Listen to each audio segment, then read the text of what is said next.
Hi, welcome to this week's edition of Blue Smoke. Again, John, Dave, and myself. We're going to look back over Ireland's fantastic victory against the All Blacks last weekend. Of course, look forward to our big, massive game against America. And, of course, Leinster's game on Friday against the Ospreys. So, boys, well, that was pretty amazing. 16-9 against the All Blacks. We've kind of getting used to this, aren't we, beating the All Blacks? Yeah. There are players on our team, actually, who must look it up, but there's some of them that haven't lost. I don't think James Ryan has lost to the All Blacks. Tyg, I thought he wasn't in.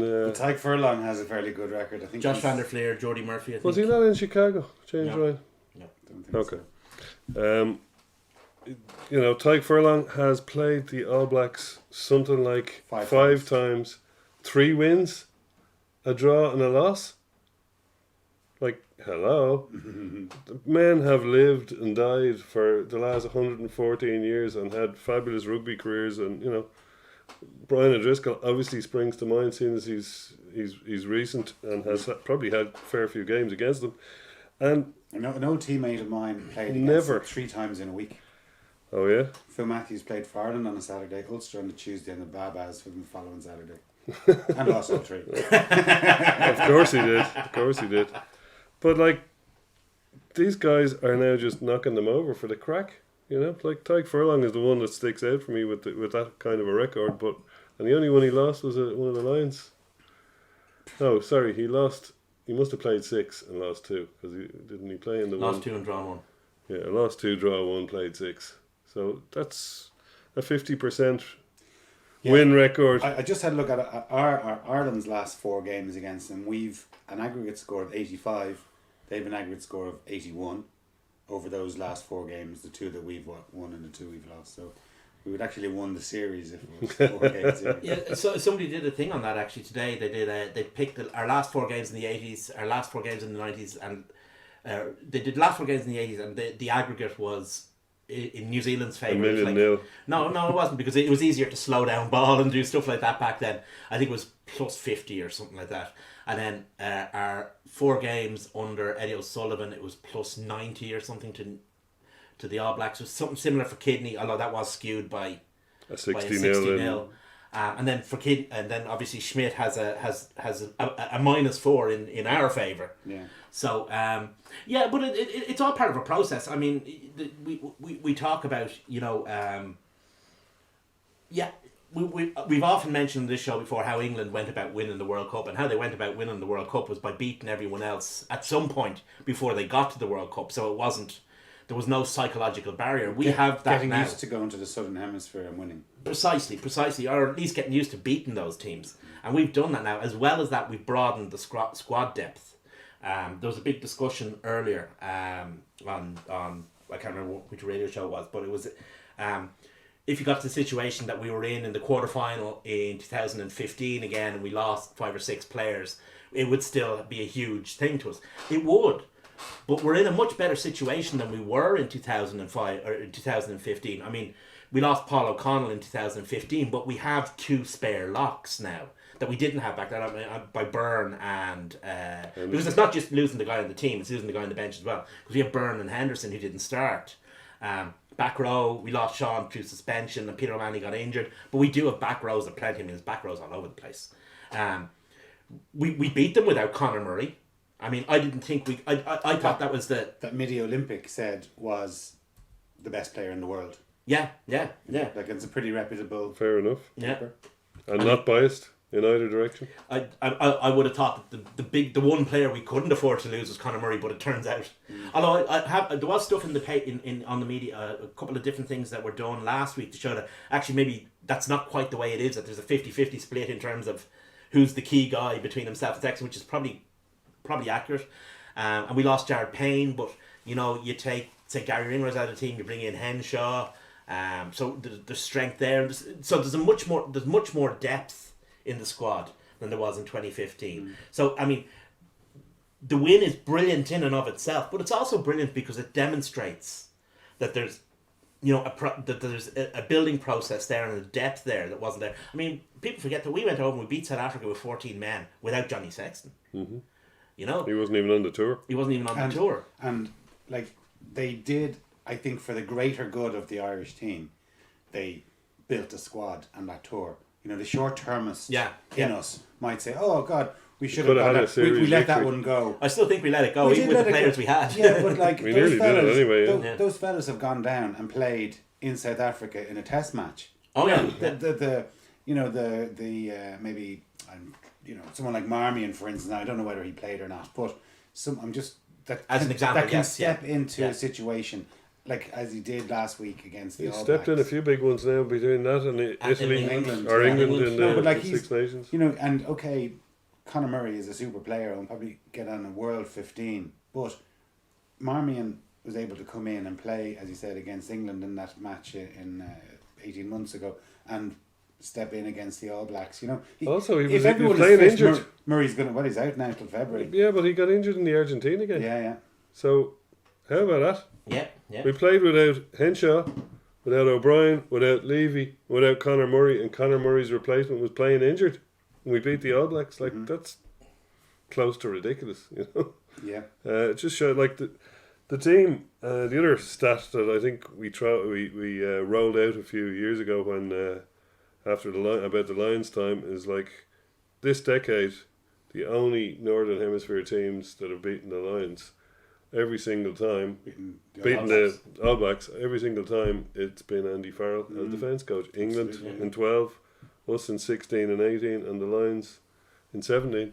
Every single one of those teams had Andy Farrell as a defence coach. It's good that he's on our side, eh? Isn't it? It certainly is. I mean, the thing that's, I mean, we've examined kind of the, if you like, the long-term benefits of the match, but in and of itself, the match was a brilliant game of rugby. Oh, yeah. Yeah. The intensity in that match was just off the scale. I always think, I mean, my thoughts of it is, beforehand was to beat the All Blacks, or if any time the second best team wants to beat the best team, you always have to be 100% at your best, and kind of hope the opposition maybe aren't, and you get a bit of luck. But I don't think that was the case. I think we played at our best. I think the All Blacks played pretty much at their best. There was a bit of luck, but the luck went both ways. Yeah, but I don't think it was a perfect performance by any means from our No, point of view, which is good. Yeah. Because, as you say, you didn't have to have the best game of your entire career just to beat them. You know, there was loads of mistakes that we made. There was leadership errors. Yeah. Like, there was opportunities that we went for posts when perhaps we should have gone, you know, we had them on toast in a scrum. We got a penalty from a scrum. Why not go for another? Because it was right in front of the post. Okay, but Like, why it's not guaranteed banker 3 points. why not when you have them on when you have the All Blacks on the ropes? I think you have to nail them. Whether that is, you know, there's an argument. If you want, Yeah. you want I would, because this brings in a question we received on Twitter actually from Mike Whelan, and Mike says Wayne Barnes actually was pretty good. Discuss. Yeah. I thought he was good in as much as he didn't. But you know, you could argue, we like you were saying, why didn't we go for the scrum? Because I think that Wayne Barnes had decided he was keeping his cards in his pocket. but if you put, I mean, but we never got that opportunity, Dave. Like, well, if there was a scrum. We got awarded a penalty. We decided to take our points. Why not put that doubt in his mind and have another scrum? And if the scrum, Because it's risky. it is risky, and I mean, you look over the course of the game, there were 3 yellow cards that he didn't give. I mean, Squire wasn't it? Should have got a yellow card for slapping the ball, slapping it down the pass while he was on the ground. Whitelock should have got a yellow card for that second penalty under advantage, and you know, Rob Kearney should have got a yellow card. possibly. Yeah. You know, but I mean, there's so both And teams. persistent infringements, they could have got a card for I as know, well. but both teams had a bit of luck. There's 2 types of luck. I always think there's bits of luck by good play, like Rob Kearney had when he intercepted that pass. That's luck by good play, but there's a bit of luck as well with the ref. I mean, the penalty that leads up to the line out for our try, that was a New Zealand penalty. Peter O'Mahony has both forearms on the ground and he's trawling. I mean, that's a New Zealand penalty. I think Wayne Barnes was on side. I think he was. So, but every team has an incidence of luck throughout a match, and they even themselves out over the. I mean, they literally even themselves out over the course of this game. So that takes luck out of the equation. If everyone's lucky, nobody's lucky, and then it comes down just to the rugby. Yeah, well, the atmosphere was I did think incredible. Wayne Barnes had a good game though. I think he controlled. I think he got it. He did. That was a game he didn't need to control. That was a game he just had to get out of the way. But like, there was 55 or 50,000 people in the stadium. 1 million people watched it on telly, and God knows what watched it around the world. Do you want to ruin a game? You know, the number one against number two team by flashing a few yellow cards, like, and just destroying it. You know, like people want to watch the rugby match. Oh, absolutely. Normally, I don't like the common sense approach to refereeing, because what's common sense for you, or is different to what's common sense for him, and what's different is me. So I like a fairly doctrinaire approach. But having said that, you look at the teams and what the teams are trying to do, and if you look, okay, New Zealand are a bit cynical on that second. When they're facing a penalty under advantage, they do that a lot. They give away that second penalty an awful lot. But you know, he wasn't gonna swing the game because of it. You know, and he was right. I thought he had a good game because he got out of the way. I'm glad he didn't give the penalties or give the cards, because then New Zealand was, oh yeah, well, we were carded. And, No, you've nothing to hide behind. Also, they went for it with their best team. Like previously, they were down Only a couple Sonny of Bill locks. was probably missing from But that. I actually don't think he's in their best team. I think Ryan Crotty is their best. Arguably, he's not in good form, and possibly might not have been selected anyway. But like, they had nobody missing at all. We had 4, or Sonny Bill, as we've discussed. They were definitely up for And it. Sam Cane, in fairness. They were Sam Cane. Yeah, they missed him all right. Artie Sevilla, great guy, but bit of a penalty machine. Although he didn't give away too many penalties that. But he's no Sam Cane. But he's not. Yeah, he's not. He's brilliant. Physically, he has all the. He's got the pace. He's got the power. He's got all of that. But mentally, he's not a Sam Cane or a Richie McCaw. However, they threw down a lot of gauntlets beforehand, but all this, whoever wins this is the best team in the They world. must have been worried if they were. They went for, like, he was putting his team under pressure to perform there, and they did their best. In fairness to them, they didn't lie down or anything, but they were beaten fair and square. So I'm really glad that there were no discussion points. There were no, that should have been a card, that shouldn't have been a card. You know, there weren't enough. There weren't. There's nothing they can hide behind to say. It's like I say, when both teams get a bit of luck, nobody gets any luck. But you tipped on the atmosphere in the ground. Like, Just about to, yeah. I thought the first, even like the haka, you know, we all remember Willie Anderson marching towards it, and Wales doing it, and neither of those teams been able to back it up. But they just took one step forward, and you should have seen that was just ignited a The ebb roar and in flow the of stadium. psychic energy. But they didn't go any further. No. But they just did it to themselves. Do you know what I mean? For their own. Yeah. It was a mental trigger of themselves. Yeah. And then, and again, from where John and myself were in that corner above, just above the try line, the opening 5 or 10 minutes of defend, and the surge in energy that we got when we received that penalty, I think it was Van der Fleer forced them to concede the penalty, was enormous. Like, that was almost a 14-point turnaround. Even though we didn't score, we prevented them from scoring, and psychologically an enormous boost to us. Well, We just got off, the first 2 minutes, we have always had the haka, and then that defence just really laid down a marker for how we wanted to play the game. What I was going to say on the atmosphere side of things was I was feeling a bit kind of I wasn't feeling great about the game. I thought we're going to be up against it. I just came around the corner there by Alvarez, and you can kind of see into the stadium. There's a big door open there at where they let people in. Trucks going around. Yeah, and the minute I passed Alvarez, I could just feel this, and it wasn't even noise. I could just feel this atmosphere coming out of the stadium. And when I went in and through the anthems, and especially the haka, I just went, Jesus, this is on. Like, we're up here. Whereas I hadn't felt that before. And the longer the game went on, the more it was just going to be our day. I really felt that they're not going to be able to take this off us, and that just grew and grew. And like, when you look at Van der Fleer for a third choice in inverted commas 7, like, he's pretty handy, a nice little man to have in. He played his nuts. I've off. always said this about Van der Fleer. He hasn't always carried the highest reputation that other players have in that position, but he always ends up managing to get in there, and I mean, I mean, to a certain extent, his career is paralleled. He's been around the same amount of time as Dan Levy, and Dan Levy was always the guy. But in fairness, he's amazing, and he is brilliant. No, I'm not. This isn't to do down Dan Levy. This is, I mean, Dan was unfortunate with injury at age grade teams, and Josh got in there, and he's been unfortunate with injury, and Josh has got in there, and Josh kind of has this way of kind of just getting into the team and seeing just how good he is. The guy, I would suggest he's actually better than Dan Levy at this point in time. Ways. He's in better form than Dan Levy is, or was before he was. Dan Levy's more powerful upper body. Yeah, he might be fractionally better over the ball. He's also got a great engine, but Josh Van der Fleer's got a fabulous engine. He can tackle like a mother. He can get up and tackle again after he's done all that. He can carry the ball. He always makes meters in contact. Yeah, he's really good ball carrier. And he's quick.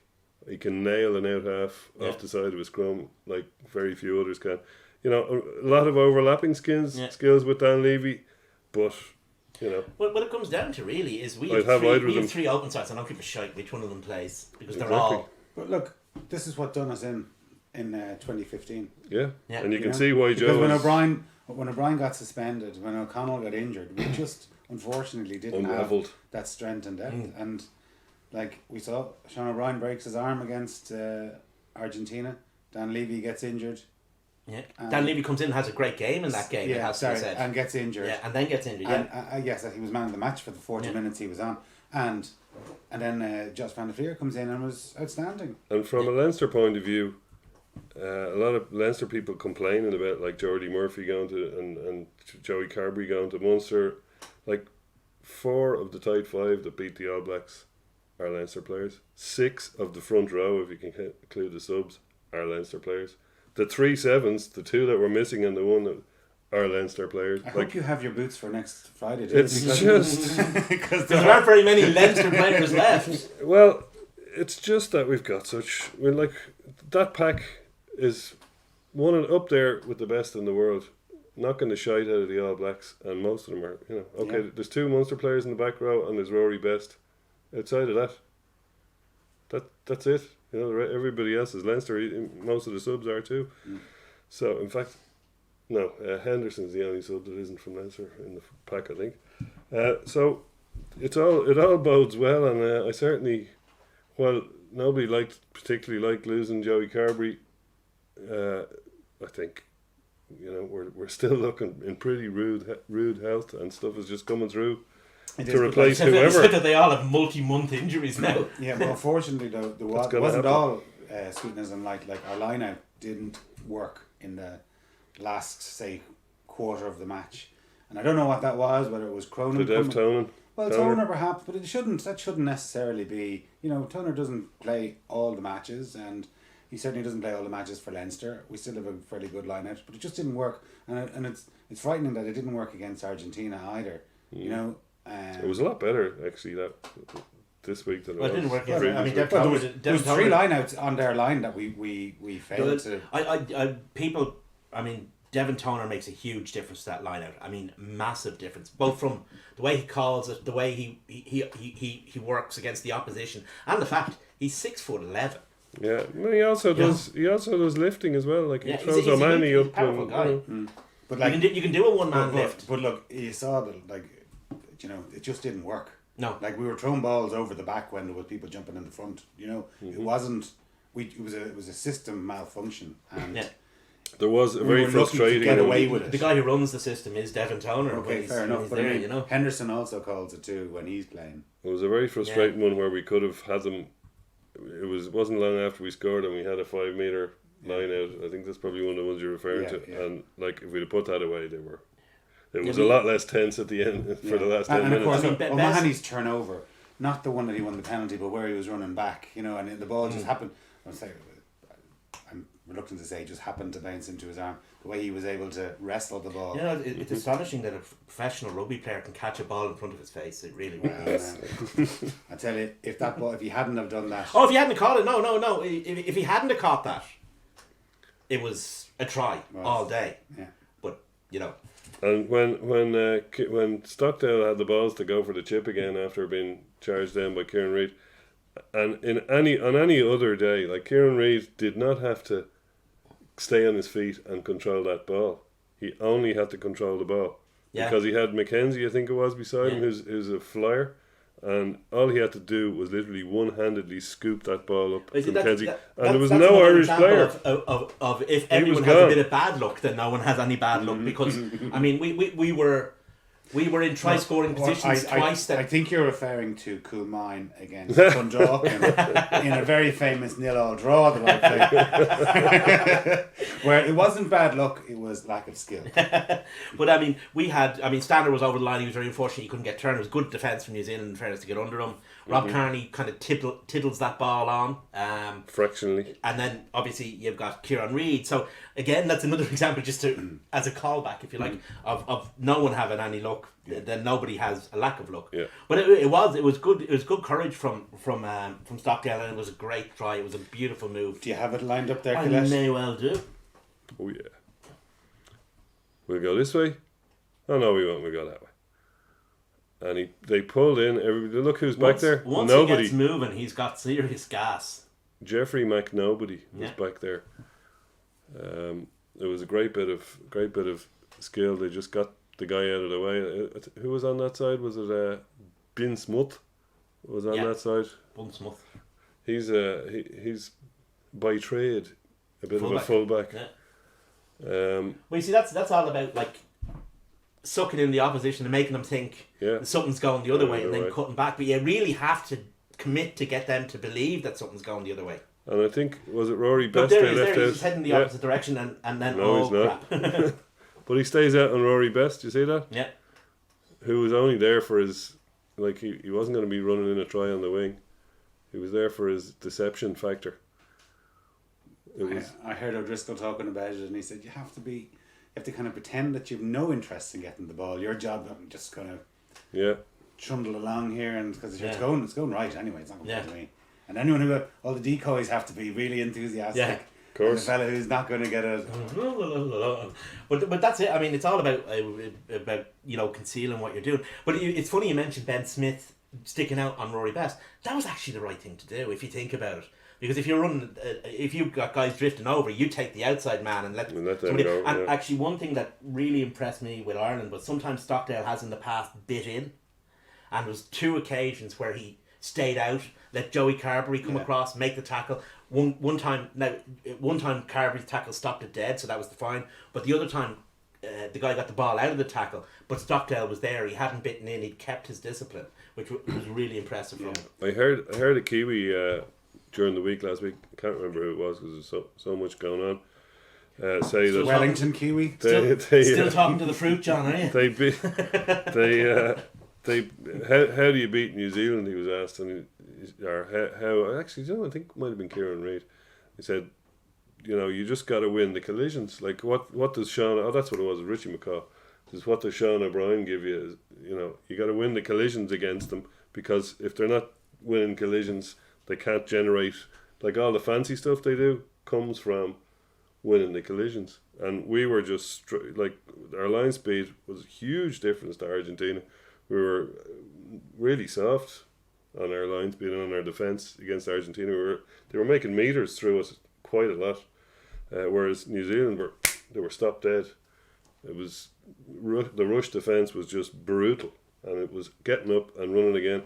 And the old New Zealand hot and cold running rooks thing, where deciding on the fly which rooks to go into, and we turned over quite a few rooks, but the ones that we didn't contest, we just left and fanned out completely. So we're already there. That's always been Joe's way. If you're in a rook, you're out of the game, kind of thing. Yeah, but we never got taken out wide. No. Everybody always says, you'll get round Ireland. You're not getting round us so easily anymore. Neither their wingers had much of a go in the game. Ioane, who is really, really, really fast. I know he's very young, but he's a cracking player.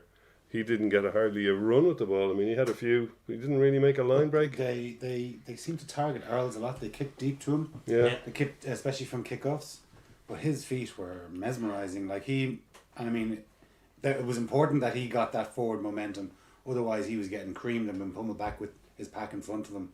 you know. So he was able to jink around and get back in, and the sport was then behind him in sport. That was actually a really good play from New Zealand. It wasn't poor play from Earls, because Ireland pulled that winger up, so they were kicking in behind him. The danger with that is, Earls was coming around and turn and getting back. He wasn't out of position. He was in position and then making the cover. But the danger with that is, as you say, if you don't nail Earls, he is gone, because he's so powerful. For Fair bit of gas. He's really powerful. He's got great gas. He's got amazing feet, and he's decent hands as well. So he can always offload as well. So it's a dangerous. Targeting Keith Earls is a very, very dangerous game. I'm surprised he didn't target Stockdale. I mean, you know, we all know what he can do going forward, but we saw him say for Ulster against Leinster when he was run over by Porter, was it? Yeah. Was Porter. You know, and he's still relatively young. You know, it seems like he's been around for some time. He's played 14 international matches and probably And scored 12 tries. And scored 12. But he's probably only he's probably only played maybe 20 games for Ulster. You know, he's still quite an inexperienced player, even though he does have a Grand Slam and beating the All Blacks as a result. Well, what Stockdale has is he's been attending the university and doing AP rugby, advanced course rugby under Professor Joe Smith. If you don't get better quickly under Joe, gone. Yeah, but look, he's got. And he has got better quickly. That's my point. We mentioned Farrell, or you mentioned Farrell. Like, if you've got Farrell training you in camps and telling you, this is how you defend. You are young. You're weak. You've got areas still in your game. But if you've got somebody like Andy Farrell coaching you and bringing you through, it's a great way to learn. Well, that's the one thing that Schmidt and Farrell do really, really well, and it means that sometimes you can miss a player like Conor Murray, or you can miss Johnny Sexton against South Africa, or you can rely on guys because they put a framework in place. And the players don't have to worry about the opposition. All they have to do is do what they've been prepared to do. It's like that power play that you showed there for the try. Yeah. You know, and we saw it, 8 years ago with Leinster. Yeah. Joe Schmidt will say, if you run here and if you pass here and if you do this, you will score a try. Yeah. You know, it's colour by numbers. Yeah. And it works. You just do your job and do it and practice it to the nth degree. Yeah. It'll come off. In fairness, that was a big Eddie O'Sullivan party trick as well. We used to score shitloads of tries off lineouts and off first phase. Yeah, he loved quick ball off the top of a line out. He thought that was the best attacking ball. And he was right. He was right. Gervin Dempsey's try in Twickenham. And stuff. I just had a quick look at Schmidt. He's now been in charge for 61 games. Of those 61, he's won 5, drawn 1, and lost just 15. A win ratio of 73.8%. I think you might want to reread that, Jason. Yes. You said of those 61 games, he's won 5, drawn 1. Sorry, 145. sorry, wait a second. 145, drawn 1, and lost 15. Because otherwise that'd be a pretty shit ratio. No, he's got a win ratio of 73.8%. Yeah. Eddie O'Sullivan he had been in charge for 10 more games, 71 games, but he has 64% in kidney. Poor enough, 52% win ratio. When it went bad for Kidney, it went very bad. It fell apart towards the end. I mean, he did give us a Grand Slam. Absolutely. And people say he did it with Eddie's team, but he went unbeaten that season in 2009. He went right the way through. I think he was a draw on it. The last 2 years under Kidney were a shit show. Beaten away in Italy, you know. That was the 60-0 in New Zealand. His last game. Admittedly, in fairness to him, and I'll never hold that game against him, because 14 men against New Zealand in New Zealand with a team that's kind of rocky on confidence anyway. You know, that's I would much as I'd love to blame Kidney for everything from the fall of man to the birth of David Nusafora, I can't blame him for that. Well, I'll tell you, Schmidt has some record now. Like, ferocious. Like, whatever about his Leinster record of 2 European Cups, Pro 14s, Amlin Cups, and now he's got Grand Slam, beating the All Blacks twice, winning down in South Africa, winning a tour to Australia. It's ferocious.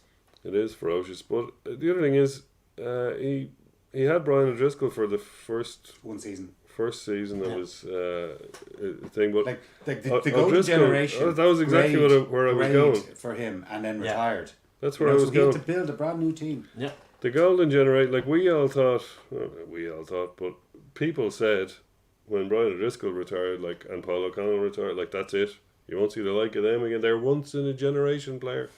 And in fairness, they are and were. But I suppose It's a new the generation. standard now, and they're of a new. player generally, like while we had Brian O'Driscoll and Paul O'Connell and several others, but now we've just got a whole team full of these guys. There's very few weak links in the How team. good, considering that he's 22 You're not going James Ryan territory. and are he's you? just taken on Brodie Retallick His hero. and Whitelock and come out the other side smiling. Jesus Christ, like. He's a phenomenon. I'd be worried about him. No, I can't think of any reason to I worry about think him. that season, his breakthrough season, or sorry, his first season as a professional when he got injured, mightn't have been the worst thing, excuse me, that has ever happened to him, because his body was able to bulk up, and it's a big step from coming from a schoolboy to a professional. Especially at 6'8", and especially in the second row. in the position that he plays. Like a back, Jordan Armour or whoever They can grow into they it can on the grow- pitch. Exactly. Yeah. Tight five players are useless until they're 25. So They have to. that being said, what's James Ryan going to be like in 3 years' time?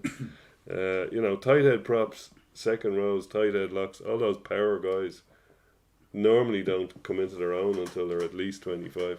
Tyke Furlong is around 25. James Ryan is only 22. In 3 years' time, they're going to be 25 and 28 or whatever. And like, at the end of the last World Cup, we were all bemoaning, oh my God, there's Paul O'Connell is gone. That's another one of our golden generation Yeah. that's kaput. And how are we ever going to survive? We're like the Hydra. You future's cut off very- one head and three appear. That's it. Well, we will be needing one of these in our match against So the we just have States. some questions on Twitter, and they're both or on Facebook, and they're both about the match. So before we go into, Okay. actually, one of them is about, another both about the match. So Mick Thompson asks, and not so much a question, but why are non-Irish media saying have Ireland peaked too soon before the World Cup? In 2002, when England beat New Zealand, it was declared essential on their procession to the World Cup a year later, which is kind of what we've been saying. So I guess in essence is, why don't the English media shove it up their holes? I mean, there has been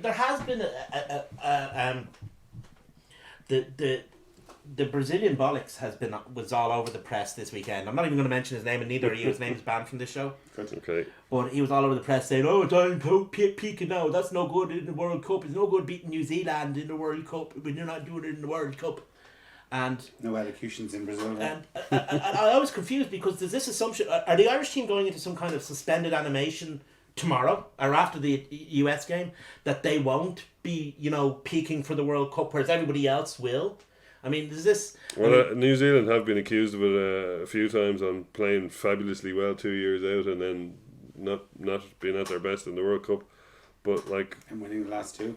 well, that was before they won the last two. In fairness, I mean, in fairness, well, you see, that's true. But the other hand of that is, I mean, if the New Zealand players hadn't drank that pot of coffee in '95, they would have won that. I mean, winning a World Cup is great, but it doesn't mean you're the best. It means you're the most successful team in that tournament. It doesn't mean you're the best team. Does anyone think that, say, for example, in soccer, the Italian team in 1982, does anyone think that team is a patch on Brazil '82?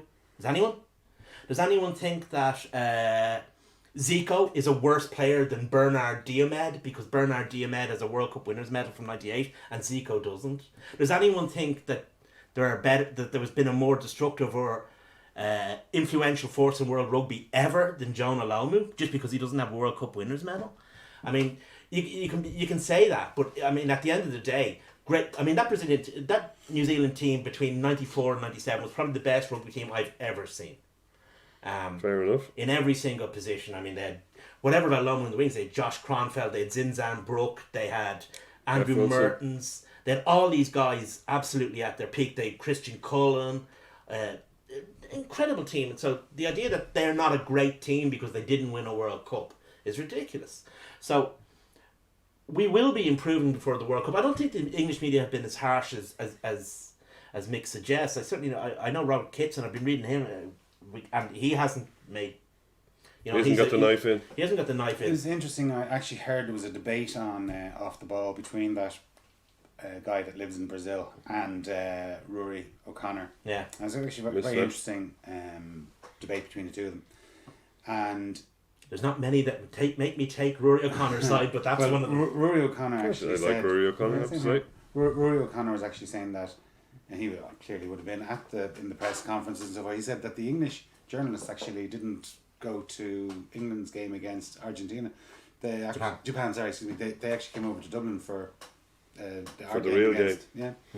You know, so there was obviously they had to write about something. Maybe. Yeah. Well, there's that they had to justify those expense trips with all those pints of Guinness on the bill. But yeah, so I mean, I don't think the English media have been quite that bad. But you are right. I mean, it is part of a process, and you have to start beating these teams. Murdo, our mate in Scotland, says, well done Ireland, fantastic result. Shame Scotland could not follow suit. A glorious defeat, brackets again. Question, if you have time after your discussion on your fantastic Irish performance, did you see the headbutt incident on Horn? Should the TMO have made a call? Not sure my own thoughts, perhaps not a red, but could have been a yellow. What do you guys think? Perhaps the later yellow card issued for deliberate knock-on, which in my opinion was of the dubious variety, was his attempt to even out the lack of an earlier call. I didn't see the game, I only saw the incident. Yeah, and it was, your man was just, he gained about 7 inches and his skin changed colour and he became back he's supposed to for about half a second. Don't know why, like maybe is it something they teach their players? I don't know. The reverse headbutt, it sounds like something you'd have Billy Connolly say about a reverse Princess Street headbutt or whatever it is. But did you think it was red? I think it was red. Just from the letter of the law, it was red. Potentially, but yes. I think it was red for 2 yellows. One for doing it, and the other for being stupid enough to do it. Yeah. You know? Yeah, no, it wasn't pretty, and it was potentially red, but taken in isolation, like I say, probably not. Yeah. And I think that's the view that was taken of it by the deciding committee. Yeah, they did. Yeah, they gave it a yellow card plus. Yeah, so it's at best a dubious red. But yeah, not something you want to see in the game. See, that would be a perfect example for my black card plus patent pending. Yeah, I think we all have that. Didn't we all invent that between us? No, me. But I will cut you in. I will cut you in. Fair enough. The usual 20%. Yeah. Anyway, moving on towards America, we play them the weekend. Really, obviously, I think it's going to be a similar enough side that lined out against Italy. Who knows? God only knows. Well, it's not going to be. There ain't going to be too many. No, but God only knows who's fit at this Well, stage. that's true, but there ain't going to be too many of the lads that started against the All Blacks. No, but we're kind of running out of numbers in a way because a lot of guys have been released back to the provincial camps. And then you've got guys who are a bit injured. So I mean, and you're not going to play Johnny Sexton against the USA, so there actually aren't. I haven't had or time. Rob Kearney, or you're not going to play probably Tyke Furlong. You probably won't play James Ryan. Well, there's an interesting one. James Ryan was actually released back to Leicester. Amazing. Yeah, it's an interesting one because I mean the kind of the forgotten man of the whole almost of the series has been John Cooney. So I'd say he might be in for the start against the United States because pretty much. I mean, Luke has played a certain amount of minutes. And he got 20 against the ABs. Yeah. So I'd say John Cooney might be in line for a start. Probably Joey. With Ross Byrne getting maybe 10 or 15 minutes at the end. Yeah. You'd have to think so. The back line will be interesting because with various guys injured and released, you know, there's limited options there, even with utility guys. I mean, I'm sure Andrew Conway will get a run, maybe at fullback, maybe on the wing. Addison will get a run, I'd say, maybe at centre, maybe at fullback. And there's a lot of guys who haven't played it, like Stuart McCluskey hasn't played. What's his name? I can never remember his first name. Arnold. He picked a squad of 43. Sammy. And I always get him. I always go Rory Arnold, who's an English player, but anyway. So there's guys who haven't played and they're well capable of taking this American team. Yeah. Yeah. Well, they did beat. Who did they beat there last week? Samoa, who are a bit of a shambles at the moment. They're a bit of a shambles at the moment, in fairness. The Merry All Blacks put a gazillion points, 50 odd points, I think, on them. So yeah, you would have to think they'd be easy beats. Good 60s reference there. Did they have Friday on their mind, Jace? They might have, because the game's on Saturday. So I know, but I'm just saying. If they had Friday on their mind, it'd be just right. They have Saturday on their mind. So yeah, back to Friday then. Back to who's going to play against the USA. I don't know that Byrne and Henderson maybe as a starting combination. Good. I'd like to see Byrne getting another run. Yeah, I would. Yeah, but it means we don't have him for Leinster. I wasn't. Were you not? No.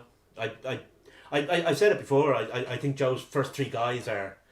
Yeah, for sure. He's but nailed I his thought- colours to the mast. I think what'll happen with Byrne is because from what I've seen of him with Munster and as something, I think he'll become the Devon Toner guy because he looks like a guy who's into, from what I see with Munster, I think he calls the line out there.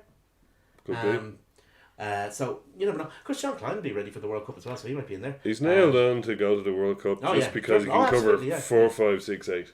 Yeah. I mean, that's the guy you want to. Even if you only play him against Russia and Japan or whatever, he's still. Oh yeah. Gotta go. He goes to the World Cup, And he's got to make benches for the big games. Henderson might be the man to lose out. You know, we don't know. Henderson can play 6.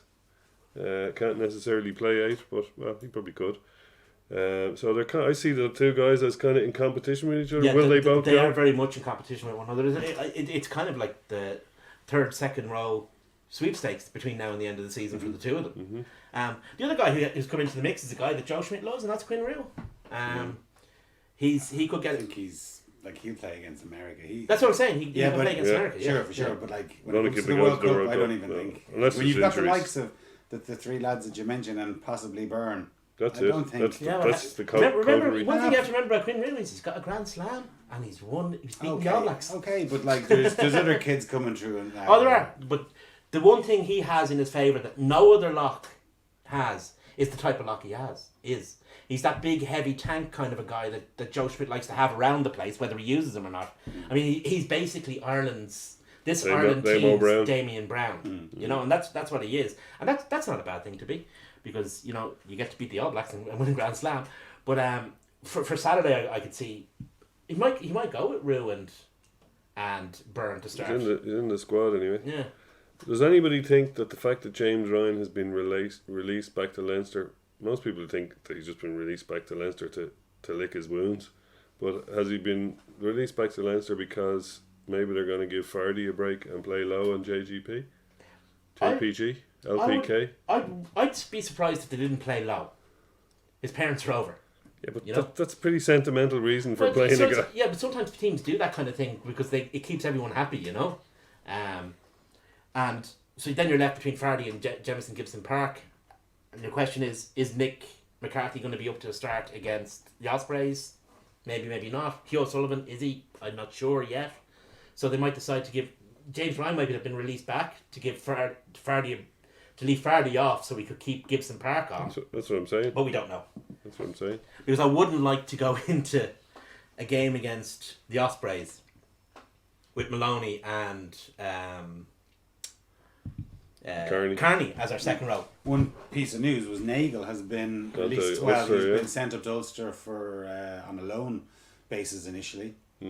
Yeah, Till the end of the season, loan though. the problem up there in Ulster is their team bus is really, really dodgy and it's quite boykety. And once they released Rodney Ayew, that meant it was overbalanced. So they need somebody on the other side to bring it back down. Yes, indeed. And they've released Rodney Ayew. He's That's now amazing. known as Rodney Rodney Hawayman. Away That's man. in Newcastle, right? Yeah, There's a guy who's fallen off the radar. various kinds of radar. Yeah, but he went. Joe Schmidt took him over to Argentina Yeah. in 14, I think. It's it like was. if I can stop eating the burgers. And he saw quick. his fitness levels at first hand, It's fitness regime. and that was it. Yeah, that was it. Curtains. Yeah. Joe is very loyal to guys who do. I don't want to say who do what he tells them to do, because that sounds like it's quite dictatorial, even though it kind of is. But he's absolutely ruthless with guys who don't do what he tells them to do. It does actually make him a little bit more saleable to somebody like Newcastle, though, because he's now tied to Ireland, so he's not going to be disappearing to play with Oh yeah. No, Samoa, he has value. and he's definitely not going to get picked for Ireland. Yeah. So he's a guaranteed year-round guy that's going to be in your, you know, Yeah. you're not going to lose him to And international. has a couple of caps under his Yeah, belt. and he so does it's sort of like- play both sides. There you go. Yeah, so I just one other thing about that Ireland American match, not surprisingly, but it's sold out. Like, I mean, I just went on to Ticketmaster this evening, and there's no tickets available, which is. If anybody has I know any, that they were tied together Yeah. with the If you're looking for tickets, Conor Mannion has tickets. If you're looking for, okay, there you go. Well, or he did earlier today, anyway. my cousin's looking for two. Yeah, It's his son's birthday. give Mr. Mannion a shout. Okay. Sorry, Jason. Okay. Buy and sell is over now. So anyway, we do take on the Ospreys at the weekend, and again, I can only imagine what team is going to line out for us. I think it's going to be quite a few lads from the academy coming through. I can't see any other way through it. I mean, if you look at it, Joe Tremani's out for 5 months. Mm-hmm. Henshaw's out for how long? I think until Six Nations at least. Yeah. Roy O'Loughlin is out for an undefined period of time. Barry Daly is still injured. So Is Dave Kearney fit? Does anyone nobody knows. You see, it's hard to tell these days because of just the way things are. So it's hard to know. I mean, James I Lowe. have to say, James Lowe could be the fullback. I have to say, I really admire Munster. I really With their do. coterie of The way they do it. NIQs. After Jacques O'Tate, Masterclass, isn't after it? signing Jacques O'Tate as a joker, right, an injury joker, until what's his name, the useless fella, Useless fella. was it Laulala, or Yeah. got back from being injured, and then the moment Laulala came back, they signed him for the rest of the season. Having got away with that once, they went out and did it again. Mm-hmm. Albie Matheson, short contract, sign him on a long one until the end of the season, and then Conor Murray's back in training. Why can't we do that? I mean, we've got about 5 backs out injured for a very... I mean, we're talking about guys who are out for, between 4 and 5 Well, months. Tamani's out for 4 months, isn't 5 it? months. 5 months. Yeah. Because we have to look after the nursery of players coming through for Ireland. Yeah, but you see, the thing is, John, if you leave Apparently. a nursery... Have you ever left children completely unattended? Regularly. Regularly, yeah. If you leave children completely I'm not going to unattended, comment on that. they run amok and make shit of the place. You have to have a responsible adult there to keep an eye on them. Mm. You know? It's all very well and good having a nursery, but child protection law means you have to have an adult there. Fair enough. And at the moment, we're a Who are bit you short on suggesting grown-ups. that adult? You see, that's the will be? thing. Who is there? I mean, Lottie Takiri. What's he doing these yeah, days? yeah. Still playing in the NRL. Is he? Yeah. Is he really? After he finished up with us, he went to the Rabbitohs and won a grand final. That's right. You know? Actually, I heard some that the RFU are actively looking at Aussie rules. At NRL, at Australian League. There's a plethora of Irish qualified guys right. to just try and just trawling to see if anyone Very is interesting. around, Well, once Augustin Pichot introduced his racial purity blood tests, which seemed to be the next step, after he had a bit of a Juan Perón moment on Twitter today, I think that we might need those. I always think that the IRFU would be much better spending their money on creating a Super League franchise in the UK than on sevens. You might get there might be more benefit. The thing to it. about rugby league is the only players that are worth a shit, it seems to me, apart from very rare exceptions, are wingers. It's very hard to convert Yeah, to be any other locks Scrum do halves. tend to do okay. locks like Brad Thorne. Who else is there? Ben Teo was a lock. Oh yeah. Yeah. Okay. He's certainly not playing as a lock in rugby union. No, sorry, I meant in the rugby league position. Oh right. Yeah, sorry, the Okay. rugby league position. There's a lot of things don't transfer. Out half is a bit dodgy.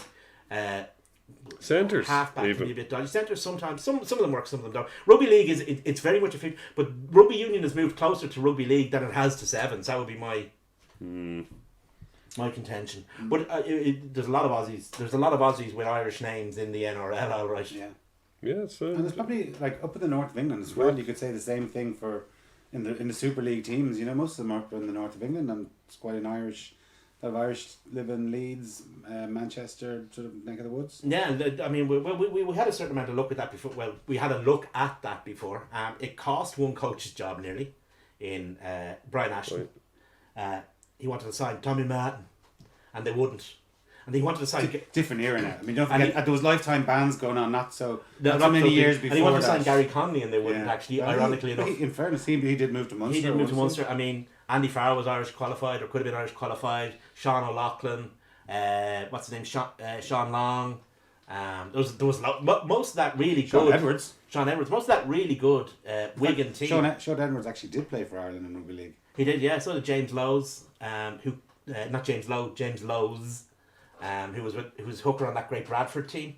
And there was Tommy Martin, who was standoff on that very good St Helens team that were very unfortunate to be around the same time as that good Wigan team. So Yeah, and there was a McDermott, I think. Terry, Yeah, Terry McDermott. Yeah, and there was a Terry O'Connor. Yeah. Cop, wasn't he? Yeah. Anyway, we're gone down a rabbit hole there, lads. Exactly. So, we'll move back. Welcome to Super League Reminiscence. So we'll have Eddie Waring on next week. So, That's great Open League football. back to the Pro 14. So we've got a pretty good record so far in the league. We've won 7 of our opening 8 games. We just had that little blip against. And we got 2 points from the one we Scarlets, lost, I think. Scarlets, wasn't Yeah. it? Ospreys are 3rd in their conference, so like they've got like 1-5 out of their 8. They're less troubled by international selection than we are. The other side of that is there's a reason for it. Yeah, but it means they've got some kind of mediocre but they- guys they left were- around. They have a consistency of selection of goodish players. There was one. Scott Williams. That's who it was. I was trying to think earlier. Scott Williams looks like he's not going to make it. They have a new South African guy who came from the Bulls, who is fairly useful. I'm not sure if he's played for them yet. He's only there a wet day, but he's supposed to be good. He's a what? He's a centre. Oh, right, okay. They've got Scott Williams was supposed to be back for this game, but I think he hasn't made it. Which Who are is Wales playing good. at the weekend? South Africa. So they're gonna have a fairly full strength Oh yeah, team. absolutely. Unlike us, that might be drip feeding some Oh, of yeah, ourselves yeah. or whatever back. Yeah. Yeah, that's a big game for them. Like Yeah. win that, and they've had a very good series. You know. Actually, that's one thing that I've been worried. I'm worried about a bit is that after beating the All Blacks, but the way we've been this year, people are a bit blasé. I remember somebody was saying on the radio that we should be targeting the Grand Slam this year because we have England and France at home. The hardest game that Joe Schmidt has had since he's taken over has been Wales Cardiff. in the Millennium Stadium. Yeah, Lost that's going to be a 2 years home ago. dinger. Yeah, he hasn't got a win there. I can see Oh. that game being a Grand Slam decider potentially. I'm not saying it's definitely going to be Grand Slam, but I can see both teams getting to that Point. stage Yeah. with a Grand Slam on the line. It'd be great. I wonder what 16th of what March. round we played Wales in. 16th of March. 16th Last of Oh, game. it's the last The game. last then. game, Okay, yeah. fair enough. So it could be the So it could be the fabled Grand. the Like big Wales one. are going a bit under the radar. They're 3rd in the world. Mm. They're they've beaten Australia for the first time since 2008. do it for Gatti. Do it for Gatti, yeah. Give him a last send off.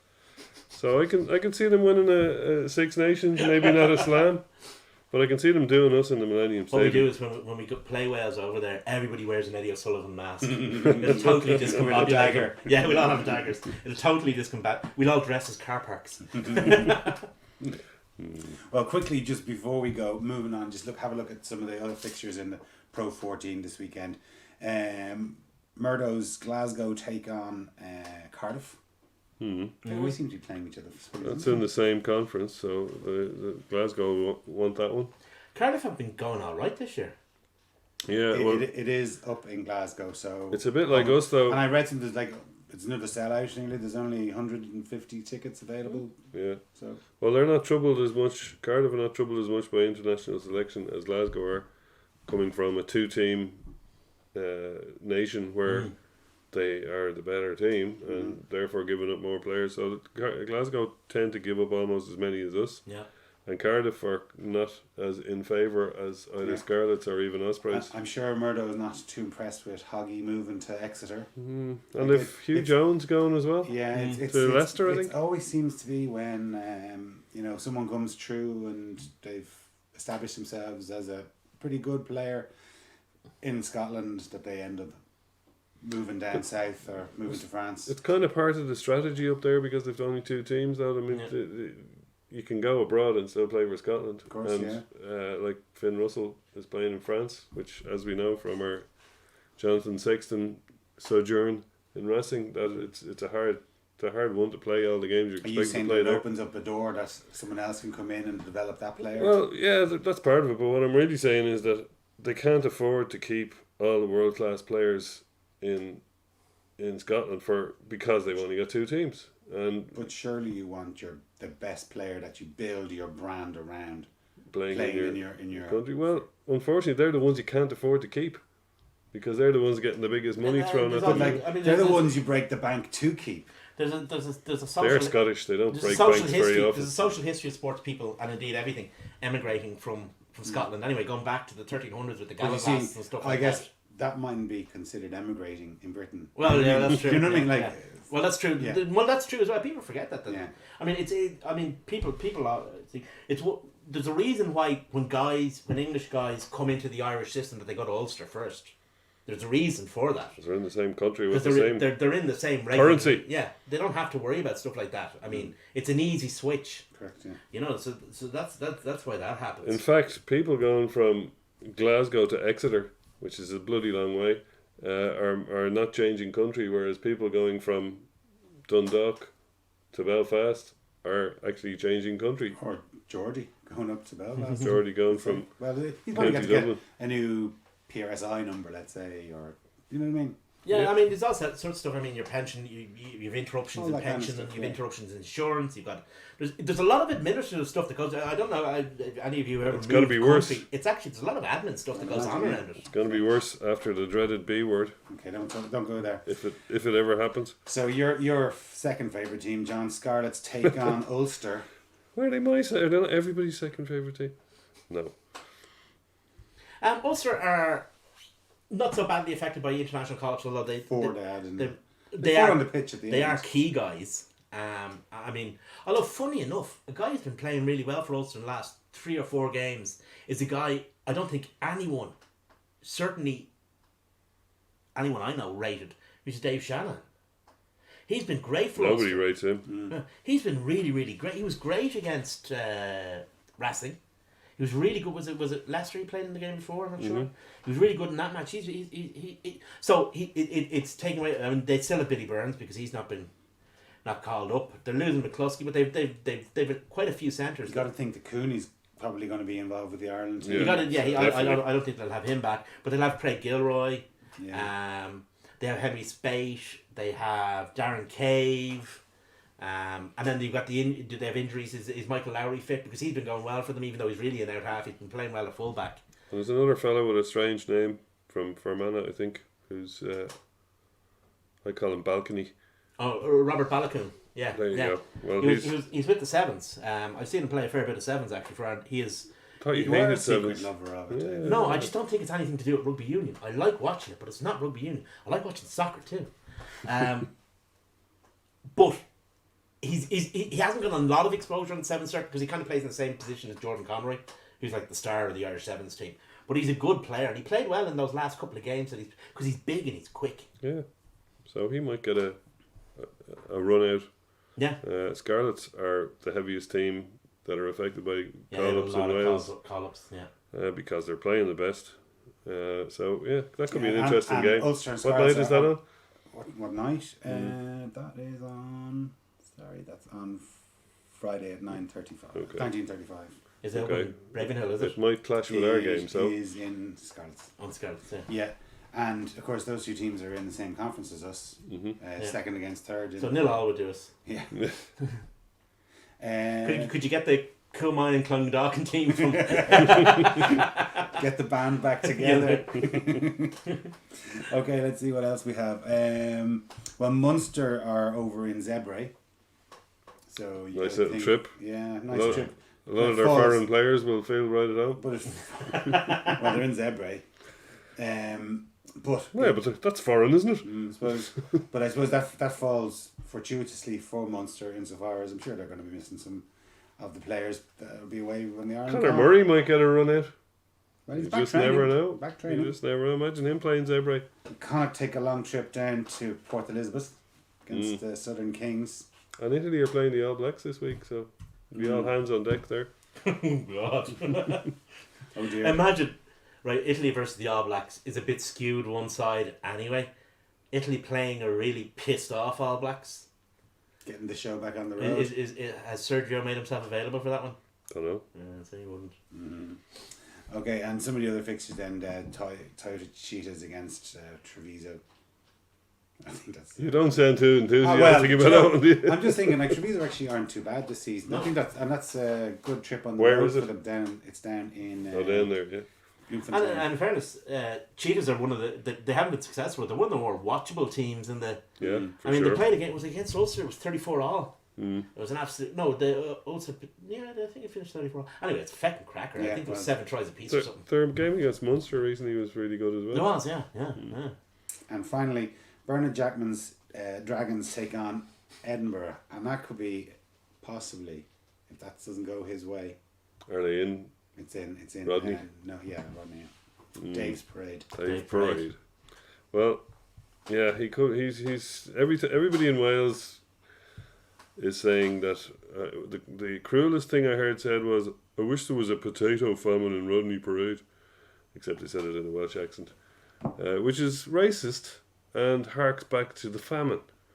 Which really? Is that what they were talking about? Jeez, I didn't know, really, John. really what you want to hear from Welsh people. Actually, don't worry. They'll be soon eating the grass off the ground once Brexit comes in. But that's twice we've mentioned it all now. There's no editor in this program. No, we're allowed to mention Brexit. We're just not allowed to mention the Brazilian bollocks. Okay, fair enough. But I think the one thing kind of saving grace for Jackman is A, there are no expectations whatsoever, and B, nobody else wants that job. Yeah, but like they've got 2 wins out of 8. They're bottom of their conference. The bottom of a conference that includes the Southern Kings. That is the most damning thing anyone has ever said on this show, Jason. Pretty bad. Yeah, so it's not good for him. No, he's in a world of trouble. Yeah, and I thought they were going to be actually surprisingly. I thought they were going to be good this season. They got a few players in. I thought less shit, I think, is the word you're looking for. I know, but I just thought bringing Moriarty back, they had a few quids to flash around from the Welsh Union. That they were kind of, as you said before, like they were semi. They splooged it all on him, though. Maybe they did. You have. I think sometimes you do have to build a team around a couple of players and use them as the nucleus of the team. I thought last year they gave a lot of rugby to a lot of young guys last year, and I thought that this year those guys in combination with the likes of Moriarty and Richard Hibbert and Zane Kirshner and Gavin I was going to say Gavin Friday. Gavin Henson would make a huge difference, but it hasn't really clicked yet. Gavin Friday has played as much for the Dragons this season as Gavin Henson. Just like to point out. That's very true. Well, on that bombshell, lads, thanks very much for watching, and thanks again, lads, for your contributions. Cheers.